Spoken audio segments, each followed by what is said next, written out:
Good afternoon, friends. Kindly settle down, please. Good afternoon and welcome to this press conference.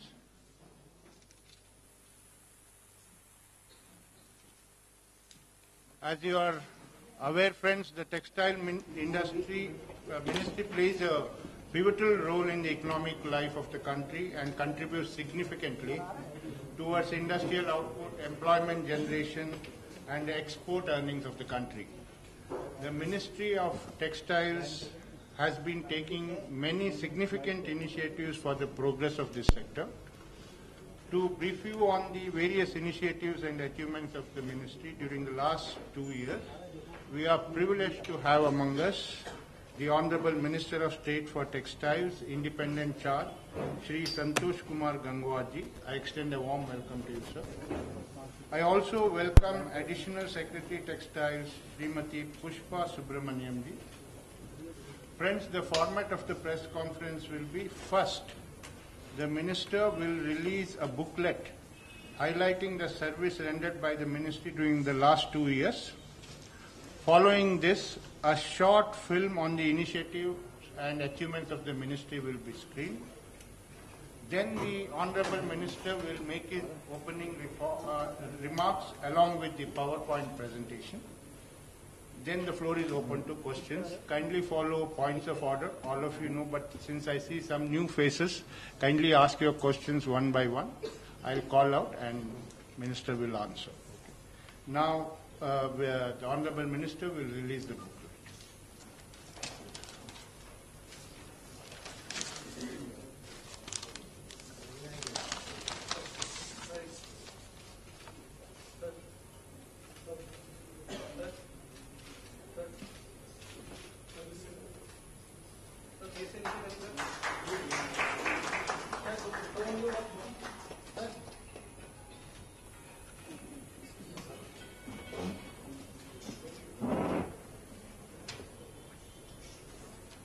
Thank you, Honorable Minister, sir. Now we will screen the film, please. Maybe we can switch off the lights here. मित्रों, आप सभी का स्वागत है। कृपया देखने का। इस बदलते परिवेश में भारत विश्व महाशक्ति के रूप में उभर रहा है। माननीय प्रधानमंत्री श्री नरेंद्र मोदी जी ने देश में कई योजनाओं को आकार दिया। जिनको आधार मानकर वस्त्र मंत्रालय ने गत 2 वर्षों के अंतर्गत अपने कई प्रयास, योजनाओं और पहल के माध्यमों से भारतीय टेक्सटाइल इंडस्ट्री को एक नई शुरुआत दी है। हैंडलूम सेक्टर की समृद्ध विरासत को और नई ऊंचाइयां देने के लिए सरकार ने 7 अगस्त 2015 में इंडिया हैंडलूम ब्रांड की स्थापना की है।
कॉर्पोरेशन का भी हुआ है पुनरुत्थान।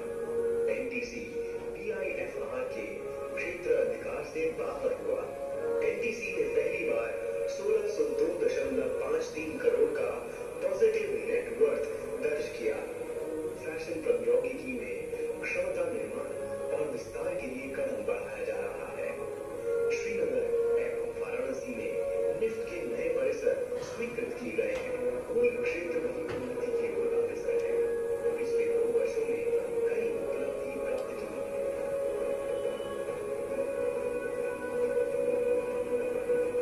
मैं अभी दिल्ली गया था, वहां पर एक 30 करोड़ की लागत में डिहाइड्रेशन सेंटर की घोषणा करके आया हूँ। पिछले 2 वर्षों में वस्त्र क्षेत्र का विकास सराहनीय रहा है। 6500 करोड़ का व्यय किया गया है इसके उन्नयन और संवर्धन के लिए और 5 लाख अतिरिक्त रोजगार का सृजन किया गया है। वस्त्र मंत्रालय ने पिछले 2 वर्षों में नई ऊंचाइयों को छुआ है और देश में होने वाले प्रत्येक विकास में वस्त्र मंत्रालय की भूमिका और भी महत्वपूर्ण होगी। हमें लक्ष्य रखा है कि हम मिलकर को कम से कम 500 करोड़ वस्तु आज स्थिति यह है कि जो पिछले वर्ष हमने करीब 18,000 करोड़ से अधिक का कपास खरीदने का काम किया। सबसे ज्यादा स्किल ट्रेनिंग का काम हमारा मंत्रालय कर रहा है।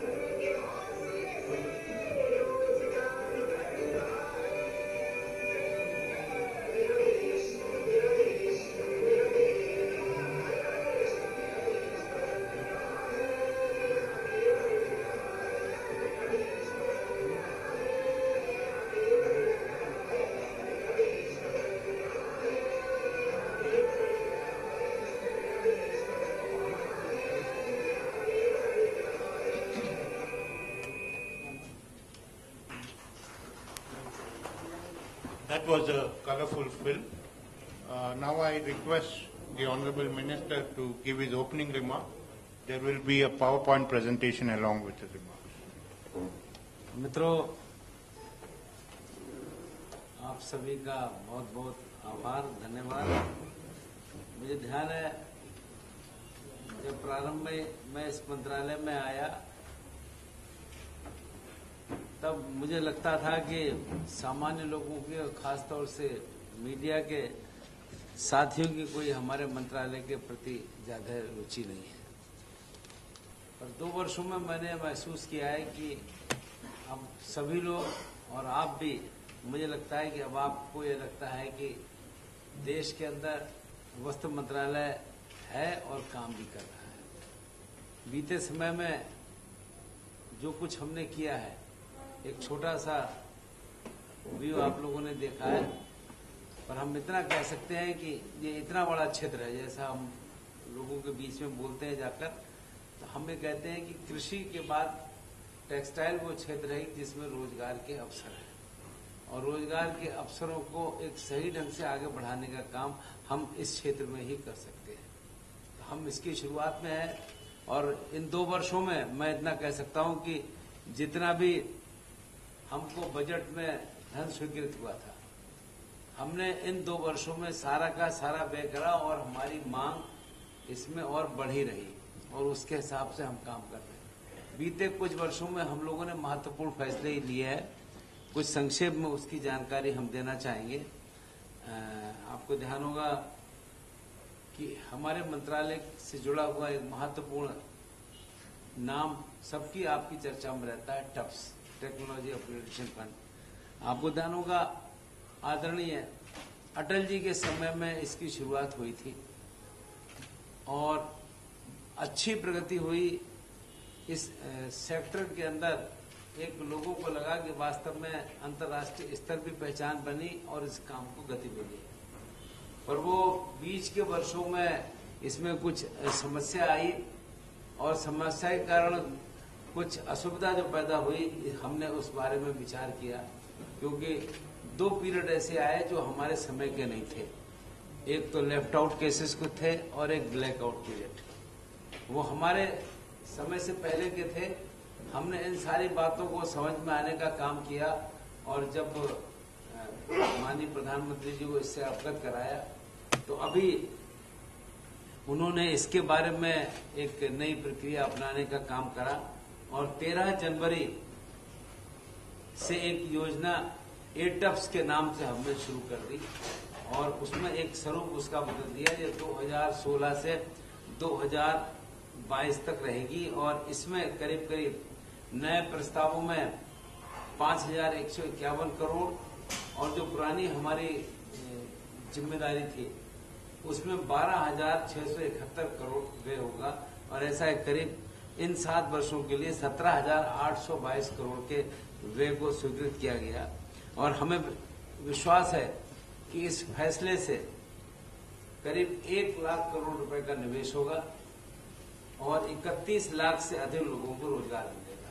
यहां मैं बता दूं काम की शुरुआत हो गई है और विगत जब से सरकार आई है इन 2 वर्षों में हम इस योजना के अंतर्गत सब्सिडी के रूप में 3,277 करोड़ रुपए रिलीज भी कर चुके हैं और ये वास्तव में एक ऐसा कार्य हुआ है कि इससे अब मेरा सारे उद्योग से जुड़े हुए लोगों से मुलाकात हुई है।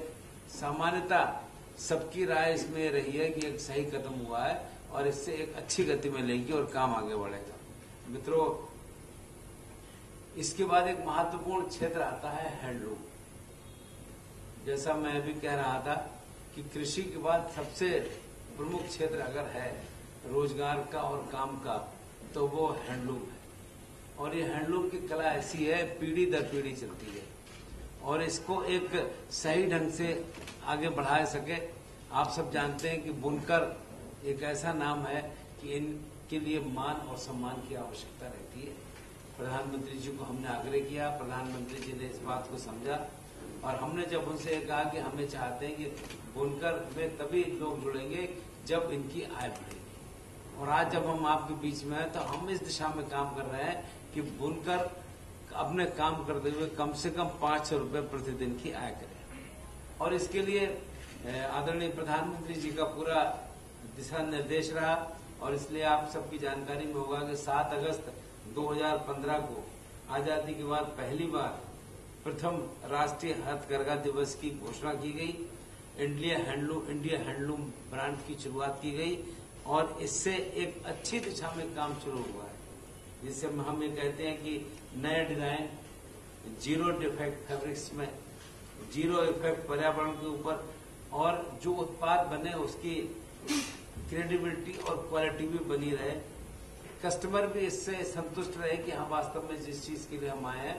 क्योंकि जब हम किसी कस्टमर को, किसी व्यक्ति को बताते हैं कि हैंडलूम एक ऐसी विधा है कि कभी भी 2 चीजें जो बनाई जाती है दोनों एक से नहीं होती है, कुछ न कुछ अंतर नजर आता है, यूनिकनेस रहती है और इसके हिसाब से लोगों को लगता है कि हम इसको एक अच्छी दिशा में ले जाने का काम कर रहे हैं। हम इसमें और आगे बढ़ने का काम कर रहे हैं। हथकरघा क्षेत्र में धन उपयुक्त मिले इसके लिए मुद्रा योजना के अंतर्गत ऋण की व्यवस्था और अभी शुरुआत में हमने बुनकरों को रुपए कार्ड के माध्यम से वाराणसी और भुवनेश्वर में पंजाब नेशनल बैंक की भागीदारी के साथ पायलट परियोजना शुरू की गई है और हम उसमें है कि ये परियोजना एक पॉजिटिव हमको रिजल्ट मिल रहा है तो इसको हम कम ब्याज दर पर लाभ प्रदान करने की बात कर रहे हैं, इसको और आगे बढ़ाने का हम काम करेंगे। साथियों, हैंडलूम के प्रोडक्ट्स सीधे कस्टमर को पहुंचे इसके लिए अब ई मार्केटिंग की हमने पॉलिसी अपनाई है और अभी तक 16 ई मार्केटिंग कंपनियों के साथ हमने एमओयू साइन किया है, जैसे अमेजोन, फ्लिपकार्ट वगैरह। और अब हम प्रत्येक ब्लॉक में सीएफसी की स्थापना करके ब्लॉक लेवल तक इसको ले जाने की योजना बना रहे हैं, जिसके अंतर्गत डिजाइन, मार्केटिंग, इंफ्रास्ट्रक्चर, अवसंरचना आदि का लाभ बुनकर भाई को मिले और सीधे उसकी जानकारी आम आदमी को मिल सके। यहाँ पर हमें बताना चाहेंगे कि हथकरघा जो आरक्षण अधिनियम है इसका इम्प्लीमेंटेशन सही ढंग से हो, इस पर भी हमने जोर दिया और फरवरी 2016 तक 140 एफआईआर इसमें दर्ज कराई जा चुकी है, जबकि 2014-15 में 88 एफआईआर दर्ज हुई थी। आप जानते हैं कि हमने हैंडलूम के लिए कुछ चीजों को मार्क किया है कि वो फिर पावर लूम या वैसे नहीं बनाई जा सकती हैं। इसका सख्ती से पालन करने का काम हो रहा है और इसमें 119 मामलों में हम लोगों ने एफआईआर को कंप्लीट करके जमा करने का काम करवाया है, जबकि पिछले वर्ष ये संख्या 66 थी। यहाँ पर हम एक और बताना चाहेंगे कि सेलम में हमारे IIST का डिप्लोमा कोर्स चल रहा था। लोगों की मांग को ध्यान में रखकर हमने उस डिप्लोमा कोर्स के साथ साथ डिग्री कोर्स भी चलाने का फैसला लिया है। मैं अभी 1-2 दिन पहले ही तिरुपुर में था और वहां पर इस बात का लोग आग्रह कर रहे थे, और जब हमने ये कहा कि डिग्री कोर्स और डिप्लोमा कोर्स दोनों चलेंगे तो लोगों ने इस पर प्रसन्नता जाहिर भी की।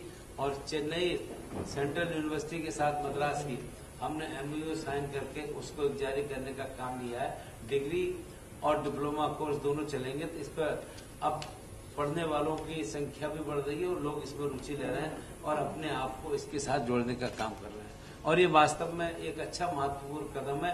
इसके हिसाब से लोग जुड़कर अपने आप को आगे बढ़ाने का काम करेंगे। साथियों, इसके बाद एक महत्वपूर्ण जो काम इससे जुड़ा है, आपको ध्यान होगा कि 2010 में तिरुपुर जो हमारे लिए एक हब माना जाता है टेक्सटाइल का, वहां पर एक ऐसी समस्या सामने आई जिससे कि उद्योग बंद होने की नौबत आ गई। तो वहां पर IPDS integrated processing development scheme लाई गई थी 2010 में, पर किसी कारण से अगले 3 वर्षों तक उसको एक सुचारू रूप से चलाया नहीं जा सका। पर हम लोगों ने अपनी सरकार के आने के बाद इस ओर विशेष ध्यान दिया और इसको कैसे हम गति दें।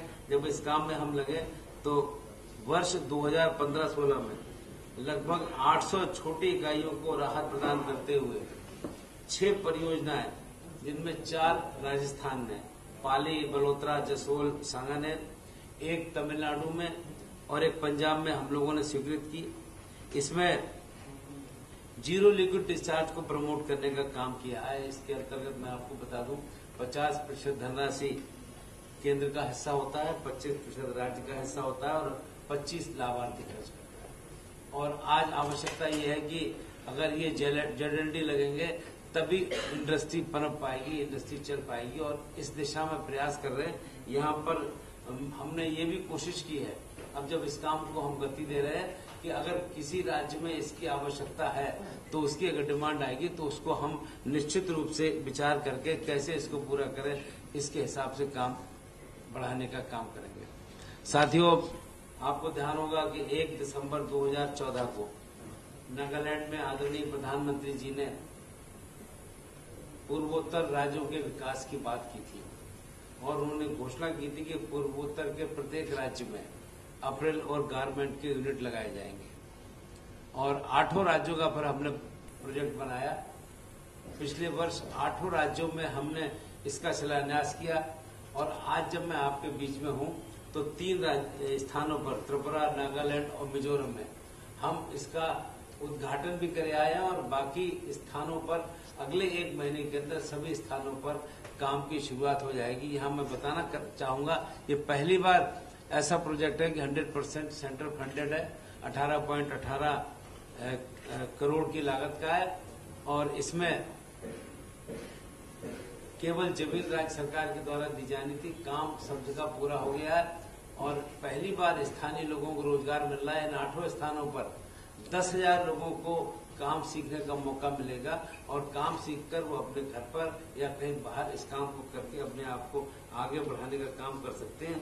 और हम इस कोशिश में भी हैं कि देश के विभिन्न भागों से उद्योगपति वहां जाकर उद्योग लगाएं, क्योंकि अब ट्रेंड लोग भी इन स्थानों पर मिलेंगे और इसके प्रति हमें रुचि मालूम हो रही है और लोग इसमें अपने आप को जोड़ रहे हैं। और वास्तव में ये पहली बार ऐसा है कि पूर्वोत्तर राज्यों में एक गतिविधि है, लोग चर्चा कर रहे हैं। और मैं यहाँ बताना चाहूंगा, पिछली सरकार के समय 2013-14 में जो बजट था, 15-16 में वो बजट पूर्वोत्तर राज्यों के लिए हमने 80 गुना बढ़ाने का काम किया है, और उसका क्रियान्वित करके काम करने की दिशा में आगे बढ़ने के हिसाब से हम चल रहे हैं। साथियों, एक महत्वपूर्ण हमारी योजना होती है इंटीग्रेटेड टेक्सटाइल पार्क, और मैं बताना चाहूंगा कि पिछले 8 वर्षों में 50 टेक्सटाइल पार्क स्वीकृत हुए, हम उनको भी मॉनिटर कर रहे हैं। पर पिछले 2 वर्ष में हमने और 24 टेक्सटाइल पार्क स्वीकृत किए हैं, और वास्तव में इन सबको हम मॉनिटरिंग कर रहे हैं और हमें विश्वास है कि इससे काम को गति मिलेगी और इससे एक रोजगार के अवसर और एक बड़ा इन्वेस्टमेंट इसमें आएगा, ऐसा हमारा मानना है और इसके हिसाब से हम काम कर रहे हैं। ISDS आप ध्यान होगा कि स्किल डेवलपमेंट अपने आप में एक महत्वपूर्ण स्थान रखता है और हमारे सरकार ने इसका एक महकमा भी खोला हुआ है, विभाग भी खोल दिया है। पर हमारा लक्ष्य है इस 12वीं प्लान में 15 लाख लोगों को प्रशिक्षित करने का और हम उसके हिसाब से काम कर रहे हैं और वास्तव में सबसे कम समय में हम स्किल प्रदान करने का काम करें और फिर रोजगार भी देने का काम करें।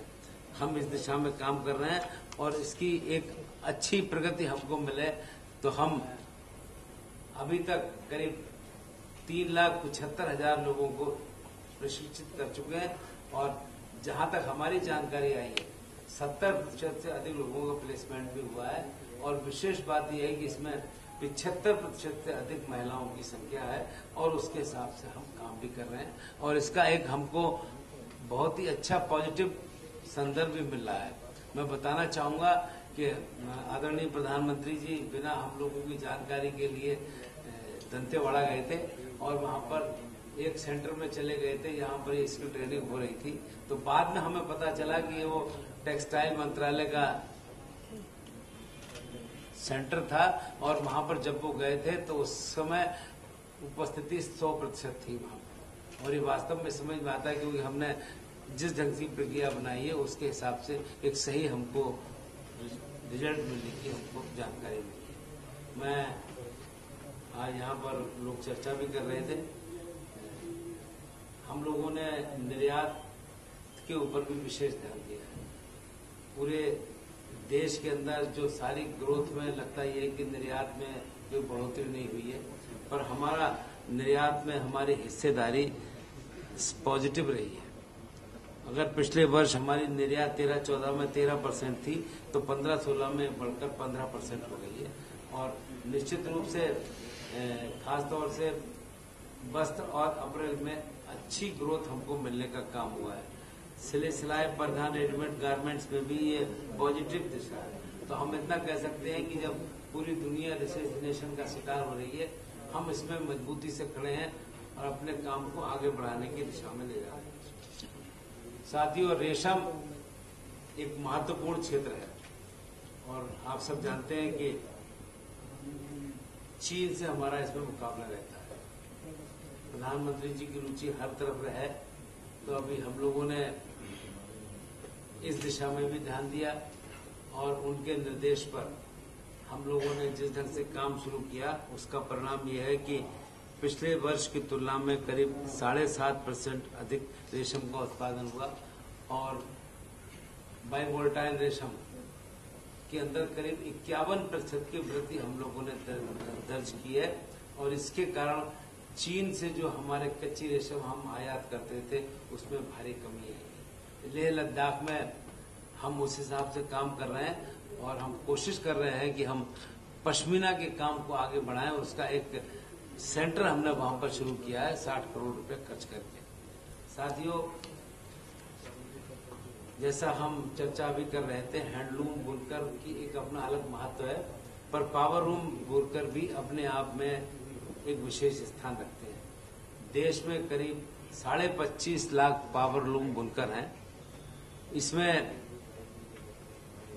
कार्य में करीब 60 से लेकर 65 लाख बुनकर इस कार्य में जुड़े हुए हैं। इन 25.5 लाख लूमों में केवल 1.5 लाख लूम ऐसे हैं कि जो मॉडर्नाइज आधुनिक उपाय हैं। 24 लाख लूमों को हमको आधुनिक बनाना है, इसका एक बड़ा टारगेट लेकर हम लोग चले और power loom institute upgradation scheme हमने बनाई है, जिसके अंतर्गत पिछले 15 महीने में हमने करीब 55,000 लूम्स को अपग्रेड किया है और इस योजना के अंतर्गत सब्सिडी के रूप में 59 करोड़ रुपए जारी भी किए। हमने पावर लूम अपग्रेडेशन के लिए 1 अप्रैल 2016 से योजना संशोधित भी की है।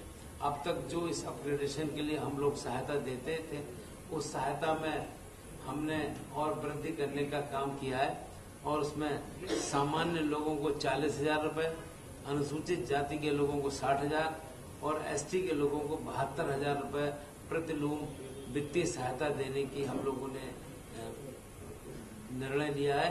और इस प्रकार से हम इस साल 1 लाख लूमों को आधुनिक बनाने का काम करेंगे। और मुझे लगता है कि हमारा अगला लक्ष्य है कि 5 से 10 साल के बीच में जिस व्यवस्था के हिसाब से हम सारे लोगों को अपग्रेड करने का हम लोगों ने मन बनाया है और उसके हिसाब से हम लोग काम कर रहे हैं। साथियों, कपास का एक महत्वपूर्ण स्थान है। दुनिया में कपास के उत्पादन में हमारा देश नंबर 1 है।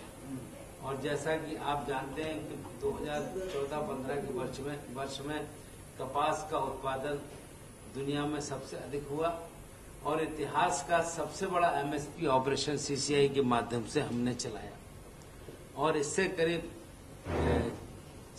86 लाख बेल्स हमने एमएसपी ऑपरेशन के अंतर्गत क्रय की और इसमें 18,000 करोड़ रुपया इसमें हम लोगों ने खर्च किया। मैं यहाँ पर ये बताना चाहूंगा, आज जब हम आपके बीच में मौजूद हैं तो इस में से अधिकांश बेल मार्केट में जा चुकी है, केवल 50-60 हजार बेल स्टॉक में बचा है। और इस वर्ष भी 15-16 के वर्ष में भी हमने व्यवस्था रखी थी क्योंकि उत्पादन कपास का पिछले वर्ष की तुलना के बराबर ही हुआ था। पर इस बार मार्केट में कपास का रेट एमएसपी के रेट से कुछ ज्यादा रहा, इसलिए केवल 9 लाख बेल्स ही हमारे स्टॉक के रूप में हम लोगों ने एमएसपी ऑपरेशन में खरीदी थी और उसमें भी अब इस समय केवल 3 लाख बेल्स का स्टॉक ही बचा है। तो वास्तव में पिछले 2 वर्षों के अंदर सीसीआई ने जो एक महत्वपूर्ण कदम उठाया वो अपने आप में किसान भाइयों के लिए अत्यंत सहयोग की बात रही। और मैं इतना कह सकता हूं कि बाकी क्षेत्र की मैं चर्चा नहीं कर सकता, पर कपास उत्पादक किसान को हमने कोई समस्या आने नहीं दी।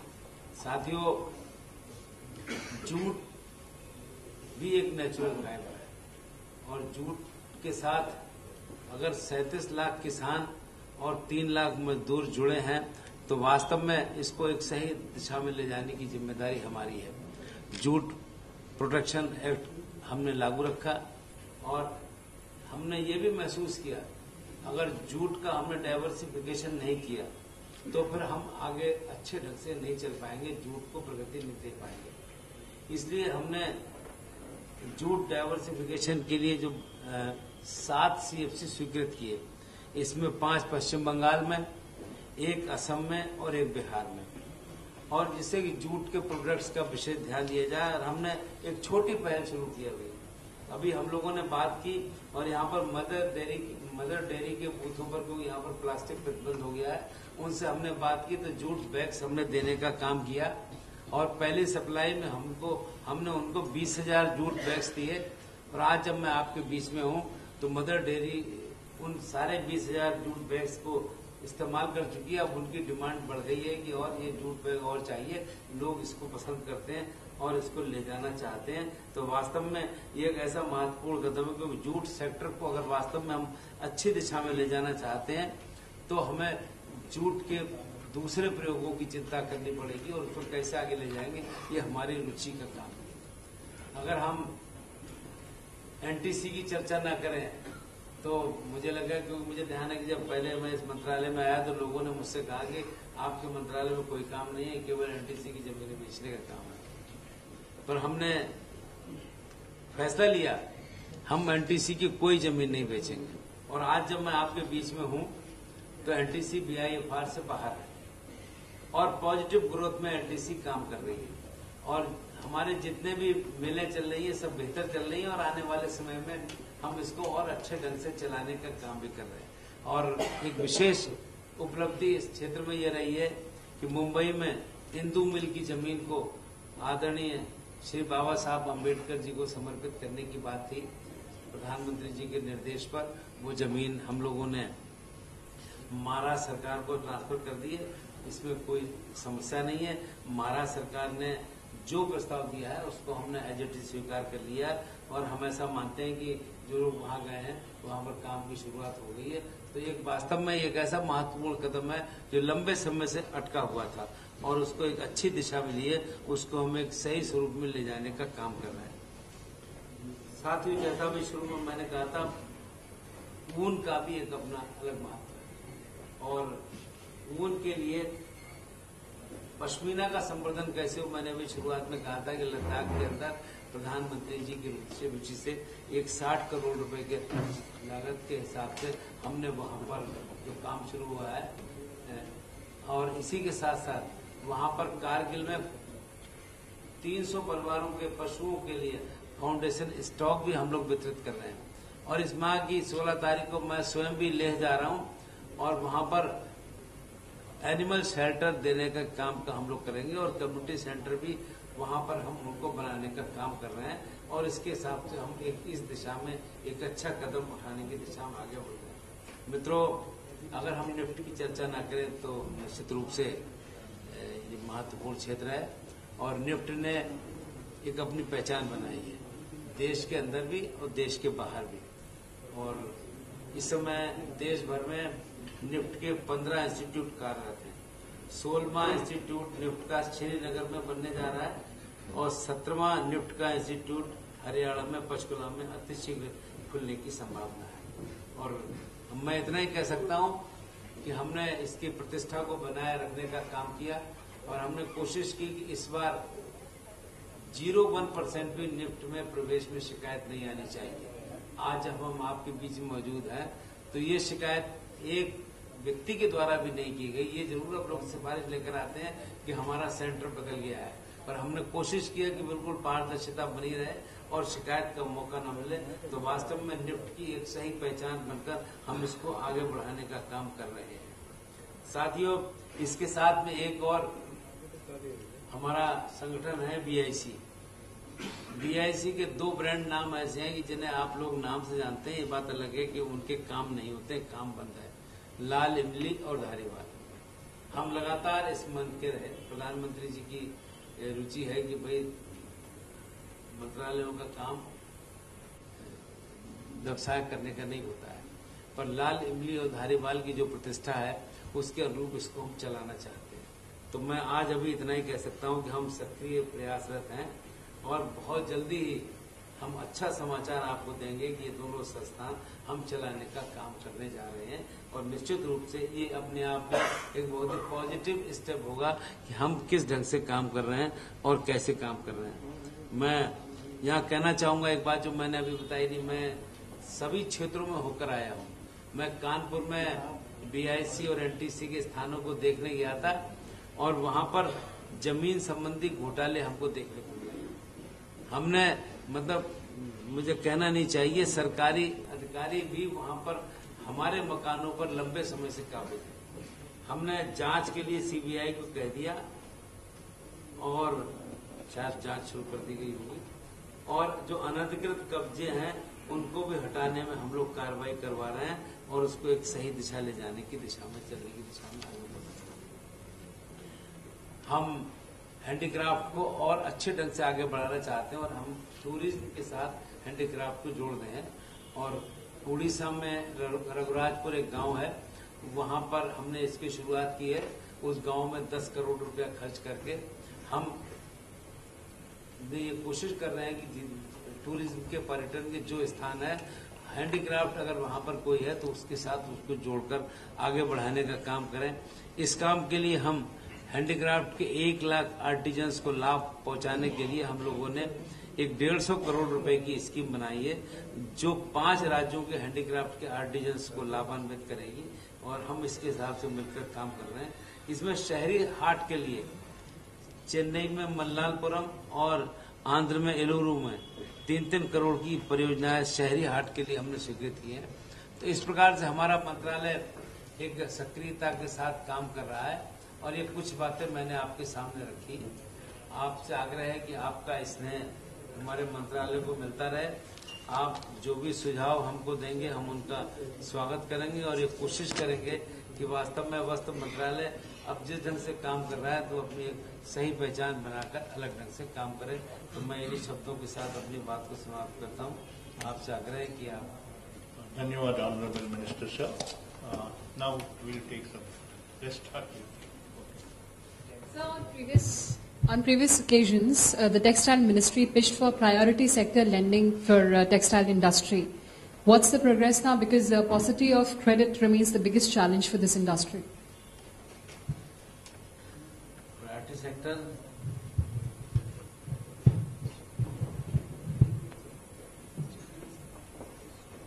Sir, If I could just respond to that, yes, input costs are a problem for the industry, and we are now seriously considering the proposal to be taken up with finance to make this happen.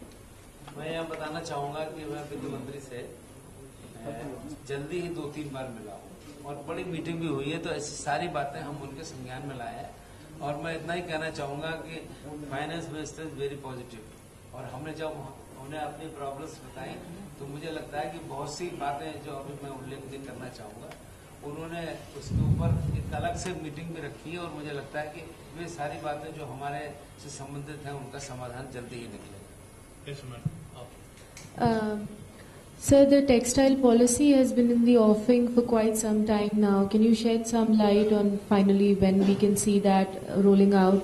And I also have another question on the quantum of textile exports that you've kept for the current fiscal. How much is it in billion, and what was it? What was achieved in the previous fiscal? Was the target achieved? Actually ये बात सही है। सबसे textile policy के बारे में लोग चर्चा करते हैं, तो डॉक्यूमेंट फॉर 2025, तो हम ऐसा नहीं बनाना चाहते हैं कि इस पर कोई चर्चा है, पर इस समय अभी हम इसे कैबिनेट नोट के रूप में सर्कुलेट करने तुरंत जा रहे हैं, और मुझे लगता है कि इस सत्र के समाप्त होते होते इसको हम फाइनल करके जारी कर देंगे, ऐसा हमारा अंतिम दौर पर है।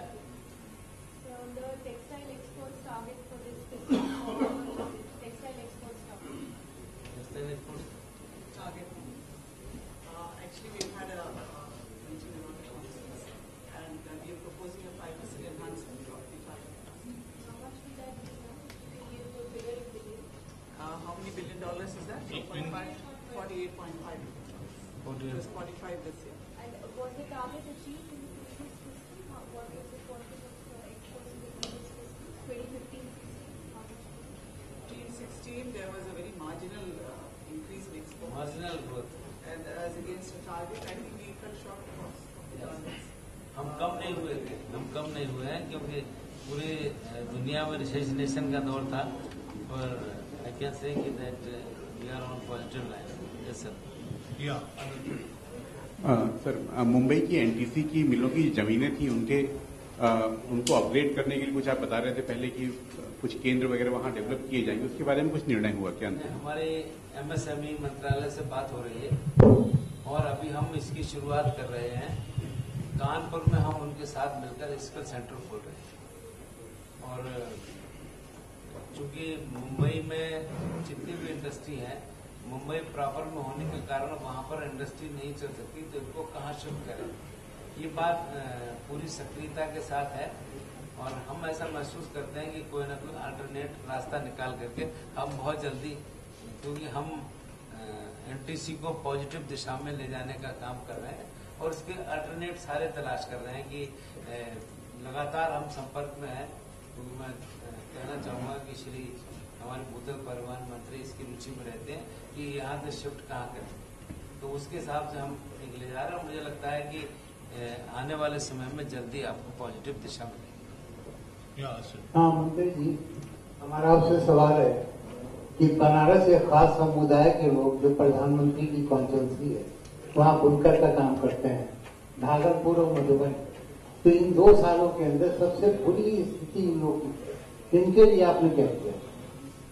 नहीं, बनारस में 2-3 काम तो बिल्कुल दिखाई दे रहे हैं। 200 करोड़ रुपए खर्च करके वहाँ पर हम सेंटर खोल रहे हैं, और ये 1 साल में कंप्लीट हो जाएगा, तो वहाँ पर रहने की भी सुविधा रहेगी, अपने काम को दिखाने की मार्केट की भी सुविधा रहेगी, और सारी व्यवस्थाएं उसके अंदर रहेंगी। मुझे लगता है कि हम निरंतर संपर्क में हैं, जो भी समस्या आती है उसका समाधान कैसे करने की कोशिश करें।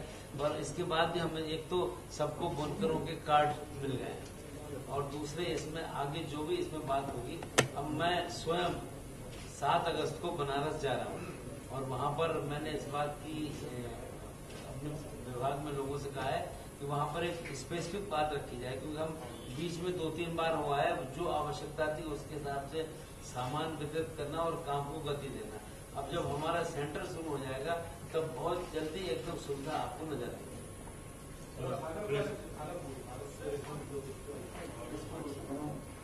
On Bhagalpur, if I could just respond to you, this is one of the focus clusters. In fact, it's unique for us because it has both silk and handloom. So our DC handlooms and silk board are now converging. We have had 2 meetings there to see that there is some very concrete impact about interventions in Bhagalpur. That's taking its phase 1. So it's a focus cluster for us. Sir नमस्कार अभिषेक। जैसा कि sir Coimbatore और तिरुपुर में skilled labour की shortage है, labour की shortage है वहाँ पे। वहीं दूसरी ओर जो हम देखते हैं तो अकाल पीड़ित क्षेत्रों में कई लोगों का लोगों का पलायन हो रहा है वो एरिया से। जैसे अगर हम एग्जाम्पल के तौर पर बुंदेलखंड का एरिया लें तो लास्ट ईयर 2015 में तकरीबन 4.5 लाख लोगों ने वहाँ से पलायन किया। तो मेरा सवाल ये था कि क्या सरकार की तरफ से इस तरीके की कोई नीति है कि जो ये पलायन करता है इनको स्किल करके वो इस तरीके के कोयम्बतूर और तिरुपुर जैसे एरिया में उनको रोजगार दिलवाने में कुछ मदद कर सकें? मैं परसों ही तिरुपुर में था और वहाँ के इंडस्ट्री के लोगों से मेरी बात हुई। जैसा आपने कहा बुंदेलखंड से तिरुपुर जाने में तो दिक्कत होगी, और वहाँ पर उनका हमको कहना है कि अगले 15 वर्षों में वो अपने यहाँ काम करने वालों की संख्या में 10 गुना बढ़ोतरी करेंगे। हमने उनसे सवाल भी किया था कि भाई आप 25,000 से आप लाखों की बात कर रहे हो, तो बोले नहीं हमारे पास व्यवस्था है। 2010 में जो समस्या आई थी, यहाँ पर जेडीडी बनने के बाद में अब उद्योग बढ़ रहे हैं आगे और लोग अपने आप को जोड़ रहे हैं, तो बोले हमको काम करने वाले लोग भी मिलेंगे। पर एक प्रैक्टिकल बात हम देखते हैं कि एक इस काम में करने वाले कारीगर को 10,000 के आसपास वेतन मिलता है। अब उत्तर प्रदेश से कोई तमिलनाडु 10,000 के लिए लोग जाना पसंद नहीं करेंगे, इनके लिए उद्योग वहां पर ही लगे। और हम ये चाहते हैं कि अब जैसे मैं बताऊं, हमने इस बात कुछ उद्योग के लिए क्षेत्र छट गए हैं।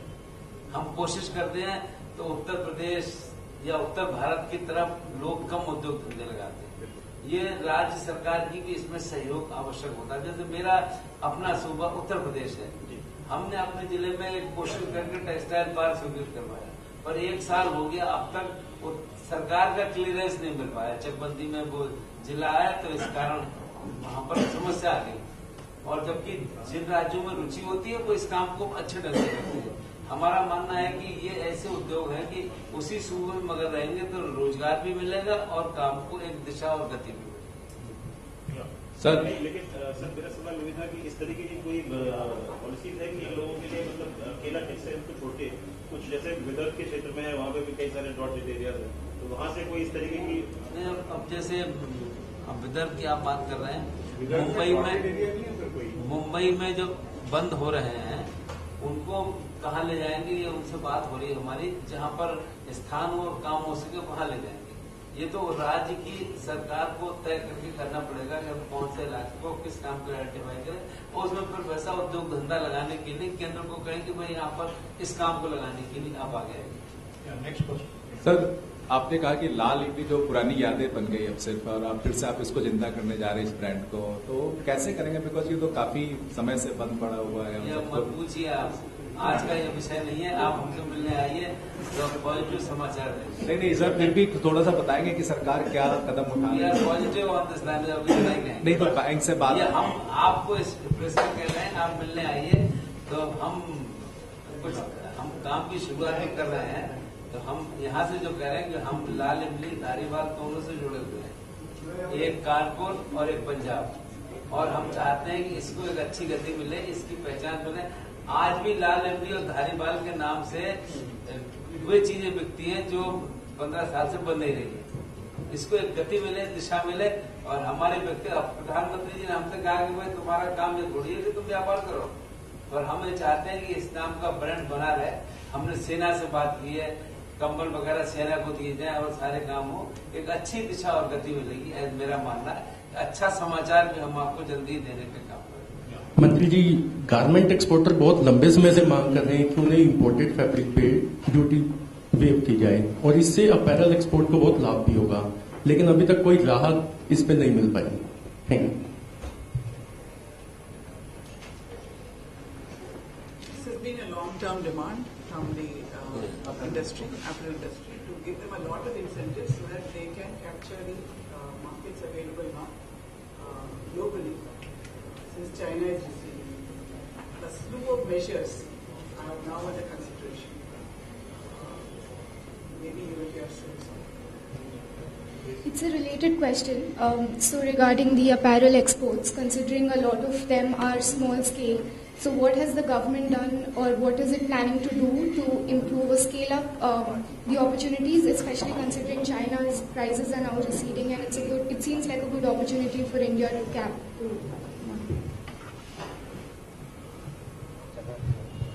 I think my previous answer should suffice. Your question. Thank you. मंत्री जी, पिछली जानकारी देते हुए आपने एफडीआई के बारे में एक लाइन भी नहीं बोला है। So what does it mean? इस सेक्टर इंडस्ट्री में एफडीआई इन्वेस्टमेंट है, क्या आना चाहिए नहीं चाहिए? And the second thing is ये पूछ लीजिए, चाइना के साथ कॉम्पीट हो रहा है, तो जो हमारा जो इम्पोर्ट एक्सपोर्ट जो होता है उस जगह पे चाइना के साथ आप कैसे कम्पीट करेंगे? क्योंकि China is most vulnerable and most excessive point पे चले गए। If I can just respond, yes, China is the predominant player globally on textiles and apparel. They have a big share as of now. But the situation is fast. So the challenge, let me reply. The advantage, of course, for India is that the wage costs of China is increasing year on year. And we are today in a very good position that we would be able to exploit and increase our share in this global trade. If we address a few concerns that the apparel industry has been raising, as I was saying, we're actively considering how to compensate and the industry, increase their competitiveness in terms of price. First thing we already do, as the minister has made in this presentation, is we do a lot of skilling support. 80% of our support for skilling goes to the government sector. 4 months of training is given to new workers to join the government industry. Under TUFS, we have now ATUFS, ministers mentioned, we've got a new scheme under ATUFS. We've increased the subsidy available for garmenting, that is our focus area. 15% capital subsidy is given, there's a huge allocation available. For the 1 year where we weren't able to give TUFS subsidies, a huge allocation of 12,000 crores is now available for us to support the industry. And in terms of reducing cost of finance, cost of wage, compensating them for high power costs, a very comprehensive policy framework is under. मैं अभी पिछले सप्ताह चीन गया था और आप जो कह रहे हैं वो कंसर्न हमने भी समझने का काम किया, और मुझे लगता है कि हमारे लिए अब संभावनाएं बहुत है। चीन की एक अपनी प्रॉब्लम है और वहां पर लोगों की रुचि हमको ये नजर आई कि लोग अब हिंदुस्तान के प्रति ज्यादा सक्रियता के साथ देख रहे हैं कि हिंदुस्तान किस ढंग से आने वाले समय में। तो मुझे लगता है कि वो एक अलग बात है चीन का और हमारा अंतर बहुत है, और हम इस दिशा में और अच्छा आगे बढ़ने का काम करने की। मंत्री जी, मेरे 2 सवाल हैं। मैं ब्रह्म प्रकाश जी न्यूज से। मेरा पहला सवाल ये है कि आपने कहा कि 2 साल में तकरीबन 4.25 लाख लोगों को प्रशिक्षित किया है आपके मंत्रालय ने, तो क्या ये जिलेवार संख्या है? क्योंकि प्रधानमंत्री ने कहा था कि हर जिले में हम ट्रेनिंग सेंटर खोलेंगे, प्रशिक्षित करेंगे, तो क्या ये देश भर के हर जिले में आपके लोगों ने प्रशिक्षित किया है या फिर जो जिले बचे हुए हैं उनमें आगे प्रशिक्षित करेंगे? और दूसरा सवाल मेरा यह है कि आपने कहा कि सरकारी बंगलों पर सरकारी अधिकारियों ने अवैध कब्जे कर लिए हैं और आपने सीबीआई की सिफारिश की है। कितने बंगलों पर अवैध कब्जे किए हैं? क्या सिर्फ कानपुर में किए हैं या बाकी जगह पर? क्या कोई डेटा है और क्या स्थिति है? ये एक्चुअली हमारा जो स्कीम है उसके तहत हम ये योजना चलाते हैं, एनजीओ के माध्यम से भी कराते हैं और एक हमारे पास आंकड़ा ये है कि करीब, क्योंकि ये 12th प्लान के अंदर हम पहले से ही कर रहे हैं, शुरू के वर्ष के हम नहीं कह सकते, पर पिछले 2 वर्ष में एक हमारे पास ऐसा जानकारी आई है कि हमने, पर यह है कि प्रत्येक जिले की बात तो हम नहीं कह सकते हैं, पर जो भी एनजीओ या खासतौर से इसमें राज्य सरकार के सहयोग की आवश्यकता होती है, मिलकर जहां भी काम हुआ है एक एस्टिमेटेड वगैरह, जैसे मैंने अभी आपको जिक्र किया था कि दंतेवाड़ा में हमारे ऐसे सेंटर पर आदरणीय प्रधानमंत्री जी गए थे और वहां पर जिस ढंग से उन्होंने देखा तो हमारी बिना जानकारी के, हम लोगों को पता नहीं था कि प्रधानमंत्री जी जा सकते हैं वहां पर, और उन्होंने उसको पसंद किया था। ये ट्रेनिंग हम दे रहे हैं और 45 दिन की ट्रेनिंग में, तो अभी मेरी जानकारी है कि करीब 450 डिस्ट्रिक्ट्स में ये कार्यक्रम चल रहा है और हम इस कोशिश में है कि, क्योंकि लक्ष्य तो हमारा और आगे 15 लाख का प्रशिक्षण देने का है, तो इस संख्या को हम और बढ़ाना चाहते हैं और उसके हिसाब से हम लोग काम भी कर रहे हैं। पर जहां तक हमने आवाज बताई थी, तो मैं आपको एनटीसी और बीआईसी के संदर्भ में बताया था। बीआईसी की जो संपत्तियां हैं कानपुर में, वहां पर मैं नाम लेना उचित नहीं समझूंगा, कब्जे किए हुए, और उन कब्जों को हटाने के लिए हमने स्थानीय प्रशासन को भी लिखा है और हम भी कार्रवाई कर रहे हैं। उसमें 2-3 तो ऐसे हैं कि जो वर्तमान में अधिकारी भी, और मैं अब इसके आगे न बोलते हुए ये है कि हमारी रुचि है कि वो आवास हमारे खाली हो और हम उसको एक सही ढंग से आगे काम में ले सकें। पर हम इसमें पहली बार इस दिशा में हम लोगों ने कोशिश की है और प्रयास कर रहे हैं और उसके अच्छे परिणाम नजर आ रहे हैं। केंद्र सरकार से ही है, अभी आप बाद में मिलिएगा तो पता।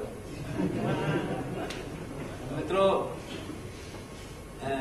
अभी हम जब बात कर रहे थे तो पावर लूम के संदर्भ में मैं कुछ आपको जानकारी देना चाहूंगा कि जैसे बिजली की जो अनियमित आपूर्ति होती है और कभी कभी राज्यों में एक समस्या आती है बिजली के बारे में, कभी ज्यादा पैसा देना पड़ता है और सारी बातें होती हैं, तो इसमें हम लोगों ने कुछ फैसला लिया है। हम 15 अगस्त से हम इसकी घोषणा कर रहे हैं कि जो विद्युत करगा क्षेत्र में सौर ऊर्जा की ओर हम लोग ध्यान देकर बात कर रहे हैं और वास्तव में विद्युत करगा की यूनिटें जिनमें 8 करके होंगे ऑन ग्रिड के हिसाब से हम 50% सब्सिडी देने की बात कर रहे हैं। ये धनराशि, टोटल धनराशि विभिन्न उसमें जो हम दे रहे हैं, सामान्य लोगों को 8 करगों पर 4.25 लाख रुपए, अनुसूचित जाति के लिए 5.62 लाख रुपए और एसटी के लिए 6.75 लाख रुपए। एक यूनिट ये 8 करगों का आता है 9 लाख का।